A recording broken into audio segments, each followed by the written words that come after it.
Hello and welcome to Thought for December the 31st. Our readings are Job chapters 41 and 42, Malachi chapter 3 and 4, and Revelation chapters 21 and 22. And our thought is, everyone who loves and practices. Today we read the final chapters in both the Old and New Testaments. Both describe in graphic and fairly symbolic detail the final climax of world history. Malachi in particular says, "The day is coming, burning like an oven, when all the arrogant and evil doers will be stubble." Chapter 4 verse 1. But what should concern us most are the principles God uses in accepting human beings, whether he grants them a wondrous eternal future or not. Revelation tells us that Jesus, now at God's right hand, tells John, "Behold, I am coming soon." Soon as in God's time frame. What is 2,000 years from his perspective? Bringing my recompense with me, or reward, to repay everyone for what he or she has done. Chapter 22 verse 12. The reward of the righteous is in heaven, where they have laid up treasure, says Luke chapter 18 verse 22, but they do not go there to receive it. Jesus brings it to them. Jesus declares, "Blessed are those who wash their robes, that they may have the right to the tree of life."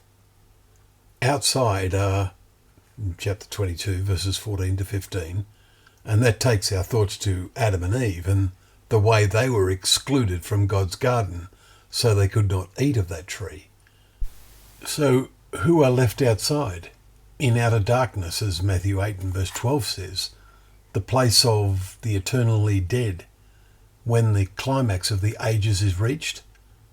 Revelation tells us outside are the dogs and the sorcerers and the sexually immoral and murderers and idolaters and everyone who loves and practices falsehood. Chapter 22 verse 15. Now compare that with Malachi chapter 3 verse 5. Would you say many humans live like dogs that roam around, getting wilder? Sorcerers? They play with the mind, so this includes those who take drugs.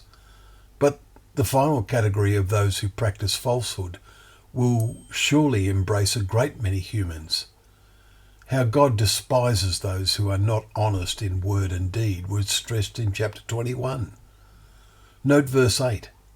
"But as for the cowardly and the faithless, the detestable, as for murderers, the sexually immoral, sorcerers, idolaters, and all liars, their portion will be in the lake that burns with fire and sulphur, which is the second death." The symbol of the lake is there plainly stated. Luke 13 verses 23 to 28 contains Jesus' answer to the question, will those who are saved be few?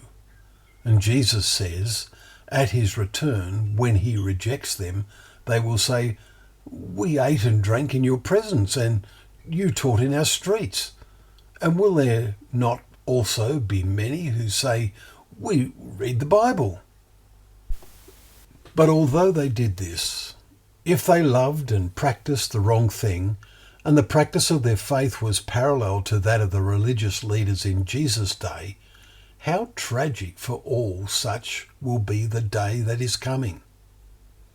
May we all, in 2025, renew our endeavours to genuinely love God and to know and believe what is true and practice a godly way of life.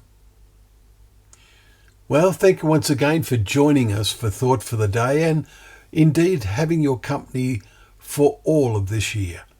May we begin our new year with a new resolution to concentrate on that godly way of life.